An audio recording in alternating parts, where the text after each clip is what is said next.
ദിനവൃത്താന്തം 2-ാം പുസ്തകം 7-ാം അധ്യായം 14-ാം തിരുവചനം. എൻ്റെ നാമം പേറുന്ന എൻ്റെ ജനം എന്നെ അന്വേഷിക്കുകയും തങ്ങളെ തന്നെ എളിമപ്പെടുത്തി പ്രാർത്ഥിക്കുകയും തങ്ങളുടെ ദുർമാർഗങ്ങളിൽ നിന്ന് പിന്തിരിയുകയും ചെയ്താൽ സ്വർഗത്തിൽ നിന്ന് ഞാൻ അവരുടെ പ്രാർത്ഥന കേൾക്കും, ഞാൻ അവരുടെ പാപം ക്ഷമിക്കും, ഞാൻ അവരുടെ ദേശം സമ്പുഷ്ടമാക്കും. ഈ ദേശം സമ്പുഷ്ടമാക്കുമെന്ന് പറഞ്ഞതിൻ്റെ അർത്ഥം നമ്മുടെ ഈ ലോകത്തിലെ ഭൗതിക ജീവിതത്തിലെ എല്ലാ മാനങ്ങളിലേക്കും എല്ലാ തലങ്ങളിലേക്കും ദൈവാനുഗ്രഹം ഇറങ്ങി വരുമെന്നാണ്.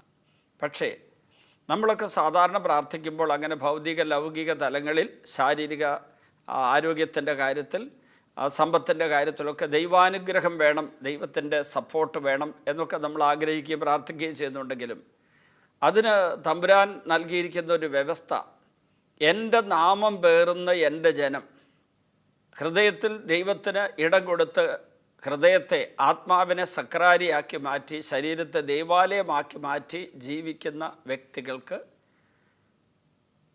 ദൈവത്തെ സംവഹിക്കുന്നവരെന്നവരെ വിളിക്കാം. എൻ്റെ നാമം പേറുന്ന എൻ്റെ ജനം എന്നവരെ വിളിക്കാം.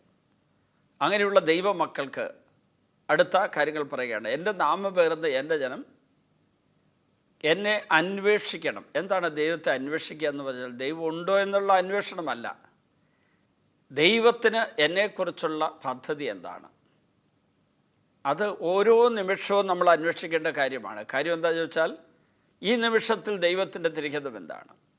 ഇപ്പോൾ ഈ പ്രസംഗം നിങ്ങളുടെ മുമ്പിലേക്ക് നൽകുവാൻ വേണ്ടി തമ്പുരാൻ ഒരു പ്രത്യേക നിയോഗം എൻ്റെ മുമ്പിൽ വെച്ചപ്പോൾ അത് ദൈവനിയോഗമാണെന്ന് തിരിച്ചറിയാനുള്ള കാരണം, അത് ചെയ്യണം എന്ന് ഞാൻ തീരുമാനിക്കാനുള്ള കാരണം, ഞാൻ ഉള്ളിൽ തമ്പുരാനോട് ആലോചന ചോദിച്ചു.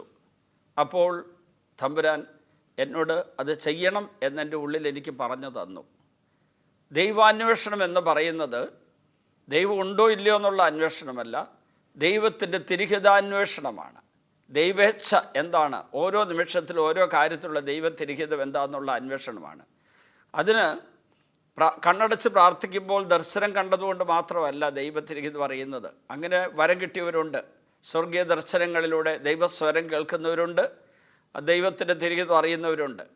പക്ഷെ അതൊന്നും അല്ലാത്തവർ, അവരൊരു നിമിഷം അവരുടെ ചിന്തകളെ, അവരുടെ മനസ്സിനെ ദൈവത്തിലേക്ക് ഉയർത്തുക, എന്നിട്ട് ഉള്ളിൽ തമ്പുരാനോടൊന്ന് സംസാരിക്കുക. ദൈവമേ, ഞാൻ എന്താ ചെയ്യേണ്ടത്?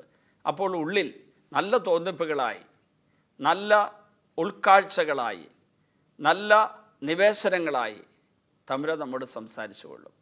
അപ്പോൾ അതാണ് ദൈവത്തെ അന്വേഷിക്കുക എന്ന് പറയുന്നത്. അതാണ് ഒന്നാമത്തെ സ്റ്റെപ്പ്. എൻ്റെ നാമം പേറുന്ന എൻ്റെ ജനം എന്നെ അന്വേഷിക്കണം. അടുത്തത്, തങ്ങളെ തന്നെ എളിമപ്പെടുത്തി പ്രാർത്ഥിക്കണം. നമ്മൾ പ്രാർത്ഥിക്കാനായിട്ട് ദൈവത്തിന് മുമ്പിൽ ചെല്ലുമ്പോൾ നമ്മുടെ സ്വന്തം പദ്ധതികൾ ഉപേക്ഷിച്ചിട്ട് ദൈവ പദ്ധതിയുടെ മുമ്പിൽ തലകുനിക്കണം. തങ്ങളെ തന്നെ എളിമപ്പെടുത്തുക എന്ന് പറഞ്ഞാൽ ദൈവതിരിഹിതത്തിൻ്റെ മുമ്പിൽ, ദൈവത്തിൻ്റെ പദ്ധതിയുടെ മുമ്പിൽ എൻ്റെ പദ്ധതി വിലങ്ങുതടിയായി നിൽക്കരുത്. ഞാൻ ചില മാനുഷികമായ ആഗ്രഹങ്ങളും പദ്ധതികളും എൻ്റെ ഉള്ളിൽ ആഗ്രഹമായി സൂക്ഷിച്ചുകൊണ്ടായിരിക്കാം തമ്പുരാൻ്റെ മുമ്പിലേക്ക് ചെല്ലുന്നത്.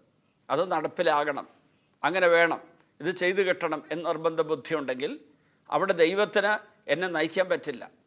ഞാനൊരു കുഞ്ഞ് അമ്മയുടെ കൈകളിലേക്ക് അമ്മ എടുക്കാൻ വേണ്ടി കൈ നീട്ടി നിൽക്കുന്നത് പോലെ ഞാൻ എന്നെ തന്നെ അങ്ങോട്ട് സമർപ്പിക്കണം. അവിടെ നമ്മുടെ സ്വന്തം പദ്ധതികൾക്ക് ഉപേക്ഷിക്കണം. നമുക്ക് പല വിധത്തിലുള്ള ആഗ്രഹങ്ങൾ കാണും. ഇങ്ങനെയുള്ള ആഗ്രഹങ്ങൾ മാനുഷികമായ, ദൈവികത ഇല്ലാത്ത മാനുഷിക തലത്തിലെ ആഗ്രഹങ്ങളാകാം, അല്ലെങ്കിൽ ദൈവികതയ്ക്ക് വിരുദ്ധമായ ജഡികമായ ആഗ്രഹങ്ങളായിരിക്കാം, അല്ലെങ്കിൽ ദൈവികതയ്ക്കെതിരായിട്ടുള്ള ലൗകികമായ ആഗ്രഹങ്ങളായിരിക്കാം.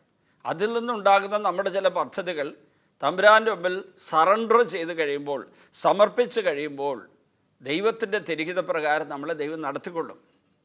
എൻ്റെ ഇതുവരെയുള്ള ജീവിതത്തിൽ ഞാൻ അങ്ങനെ അത്ഭുതങ്ങൾ ഒത്തിരി കണ്ടിട്ടുണ്ട്.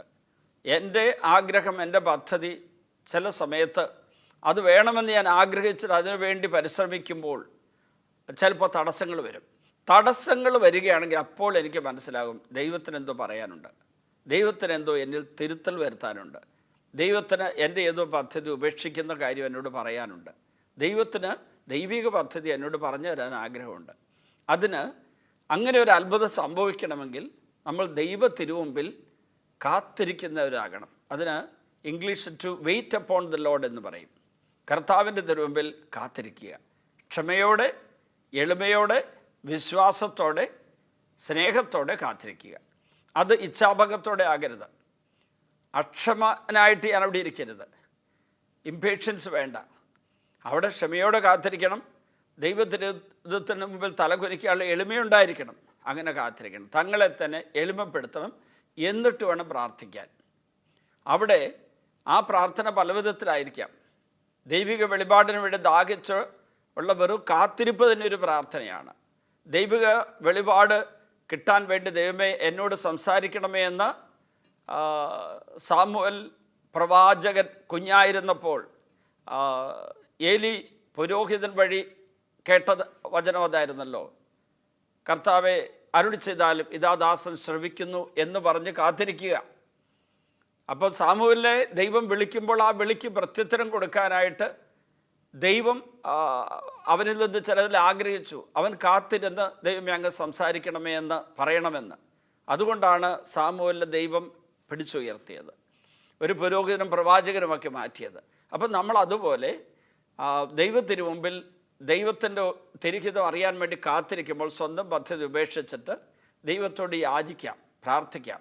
ദൈവത്തിരിഹിതം വെളിപ്പെടുത്തി തരാൻ പോകുന്നു എന്നറിഞ്ഞുകൊണ്ട് വിശ്വസിച്ചുകൊണ്ട് ദൈവത്തെ സ്തുതിച്ചുകൊണ്ടിരിക്കാം. ആ ഹല്ലേലൂയ പറഞ്ഞുകൊണ്ടായിരിക്കാം. അല്ലെങ്കിൽ പ്രത്യാശയുടെ വിശ്വാസത്തിൻ്റെ ഒരു വാഗ്ദാന വചനം ഏറ്റു പറഞ്ഞുകൊണ്ട് ദൈവിക വെളിപാടിനായി ദാഹത്തോടെ ഇരുന്നിട്ടുള്ള പ്രാർത്ഥനയായിരിക്കാം. അടുത്തത്, ഒന്നാമത്തേത് ദൈവത്തെ അന്വേഷിക്കണം, തങ്ങളെ തന്നെ എളുപ്പപ്പെടുത്തണം, പ്രാർത്ഥിക്കണം. അടുത്തതായി തങ്ങളുടെ ദുർമാർഗങ്ങളിൽ നിന്ന് പിന്തിരിയണം. എന്താണ് ദുർമാർഗം? മാർഗം യേശുവാണ്. യോഹന്നാൻ 14:6 ഞാനാണ് മാർഗം. യേശു അല്ലാത്തതെല്ലാം ദുർമാർഗങ്ങളാണ്.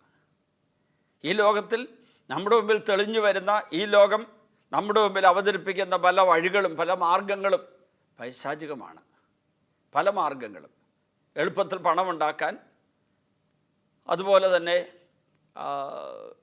കള്ളനോട്ടടിച്ച് പണമുണ്ടാക്കാൻ, പോക്കറ്റടിച്ച് പണമുണ്ടാക്കാൻ, അല്ലെങ്കിൽ കൈക്കൂലി വാങ്ങി പണമുണ്ടാക്കാൻ നോക്കുന്നു, വ്യാജരേഖകളുണ്ടാക്കി ജോലി ഉണ്ടാക്കാൻ നോക്കുന്നു, അല്ലെങ്കിൽ ദൈവികമല്ലാത്ത സുഖാസ്വാദനത്തിൻ്റെ മേഖലകൾ നമ്മുടെ മുമ്പിൽ തെളിഞ്ഞു വരുന്നു. പിശാചൊരുക്കുന്ന വഴികളാണ്. അത് വിശാലമേറിയതാണ്. ഇപ്പോൾ അത് സുഖം തരുന്നതായിരിക്കാം, പക്ഷേ നിത്യനാശത്തിലേക്കും ഒരിക്കലും ദൈവികമായ സാന്നിധ്യത്തിൻ്റെ സുഖാസ്വാദന മേഖലയിലേക്ക് വളരാൻ പറ്റാത്ത ദുരന്തത്തിലേക്ക് അത് നമ്മളെ നയിച്ചെന്ന് വരാം. അപ്പോൾ ഈ ദൈവികമല്ലാത്ത മാർഗങ്ങൾ വെടിയണം. അവിടെ പറഞ്ഞിരിക്കുക ദുഷ്ടമാർഗങ്ങൾ വെടിയണം, കുമാർഗങ്ങൾ വെടിയണം. അത് പിശാച് അവതരിപ്പിക്കുന്നതാണ്. അപ്പോൾ എൻ്റെ നാമം പേർന്ന് എൻ്റെ ജനം എന്നെ അന്വേഷിക്കണം, തങ്ങളെ തന്നെ എളിമപ്പെടുത്തി പ്രാർത്ഥിക്കണം, തങ്ങളുടെ ദുർമാർഗങ്ങളിൽ പിന്തിരിയണം. അങ്ങനെ ദുർമാർഗങ്ങളിൽ നിന്ന് പൈശാചികമായ എല്ലാ മേഖലകളിൽ നിന്ന് പിന്തിരിഞ്ഞു കഴിയുമ്പോൾ സ്വർഗത്തിൽ നിന്ന് ഞാൻ അവരുടെ പ്രാർത്ഥന കേൾക്കും, ഞാൻ അവരുടെ പാപം ക്ഷമിക്കും എന്ന് പറഞ്ഞാൽ ഈ ദുഷ്ടമാർഗത്തിലൂടെ, ദുർമാർഗത്തിലൂടെ, പൈശാചിക വഴികളിലൂടെ, കുമാർഗത്തിലൂടെ പോയപ്പോൾ എന്നിലേക്ക് വന്ന പൈശാചികതയുണ്ടല്ലോ, അത് മുഴുവൻ നീക്കിക്കളഞ്ഞിട്ട് ദൈവത്തിൻ്റെ ഏക വഴി, യേശുവാകുന്ന ഏക വഴി, സ്വർഗത്തിലെത്തുവാനും ഈ ലോകത്ത് ജീവിക്കാനുള്ള ഏക മാർഗം യേശുവിൽ ആകുമ്പോൾ യേശുവിലൂടെ ഈ ലോകത്തിലേക്ക് പിതാവായ ദൈവം വർഷിക്കുന്ന സകല അനുഗ്രഹങ്ങളും നമ്മിലേക്ക് വരും. പാപക്ഷമയുടെ ഫലമായി വരുന്ന അതാണ്. സകല അനുഗ്രഹങ്ങളും വരും. യേശുവിലൂടെ പിതാവായ ദൈവം ലോകത്തിന് നൽകിയ ഏറ്റവും വലിയ സമ്മാനം പരിശുദ്ധാത്മാവാണ്. യേശുവിലൂടെ നൽകിയ ഏറ്റവും വലിയ സമ്മാനമായ പരിശുദ്ധാത്മാവ് നമ്മിൽ വന്ന് നിരന്തരം നമ്മെ വഴി നടത്തും, നിത്യസഹായക നമ്മുടെ കൂടെ ഉണ്ടാകും. അപ്പോൾ പ്രിയപ്പെട്ട ദൈവജനമേ, അതിൻ്റെ ഫലമായിട്ട് നമുക്ക് ഈ ലോകത്തിൽ ജീവിക്കാൻ ആവശ്യമായ ലൗകിക സമ്പത്ത്, അനുഗ്രഹങ്ങൾ, സാമ്പത്തികമായിരിക്കാം, അല്ലെങ്കിൽ ജോലിപരമായിരിക്കാം, അല്ലെങ്കിൽ കൃഷിപരമായിരിക്കാം, അല്ല ആരോഗ്യപരമായിരിക്കും, അങ്ങനെയുള്ള അനുഗ്രഹങ്ങൾ ലഭിക്കും. ആ ഒരു വചനം ഒരിക്കൽ കൂടി ഞാൻ പറയട്ടെ. എൻ്റെ നാമം പേർന്ന് എൻ്റെ ജനം എന്നെ അന്വേഷിക്കണം, തങ്ങളെ തന്നെ എളിമപ്പെടുത്തി പ്രാർത്ഥിക്കണം, തങ്ങളുടെ ദുർമാർഗങ്ങളിൽ നിന്ന് പിന്തിരിയണം. അപ്പോൾ സ്വർഗത്തിൽ നിന്ന് ഞാൻ അവരുടെ പ്രാർത്ഥന കേട്ട് അവരുടെ പാപം ക്ഷമിച്ച് അവരുടെ ദേശം സമ്പുഷ്ടമാക്കും. ഈ വചനത്തിൽ വിശ്വാസം അർപ്പിച്ചുകൊണ്ട്, ഈ വചനത്തിലൂടെ നമ്മോട് സംസാരിച്ച ദൈവത്തിൻ്റെ സ്വരത്തിൽ വിശ്വാസം അർപ്പിച്ചുകൊണ്ട്, ദൈവിക പദ്ധതി അനുസരിച്ച് ഒരു വിശുദ്ധ ജീവിതത്തിലുണ്ട്. നമുക്ക് ശ്രമിക്കാം. കർത്താവെ, ഈ വചനത്തിൻ്റെ ജീവനും ശക്തി അഭിഷേകവും വെളിച്ചവും എല്ലാം ഞങ്ങൾക്ക് നൽകണമേ. ഈ വചനമനുസരിച്ച് ജീവിക്കാൻ ഞങ്ങളെ സഹായിക്കണമേ. പിതാവിൻ്റെയും പുത്രൻ്റെയും പരിശുദ്ധാത്മാവിൻ്റെയും നാമത്തിൽ ആമേൻ.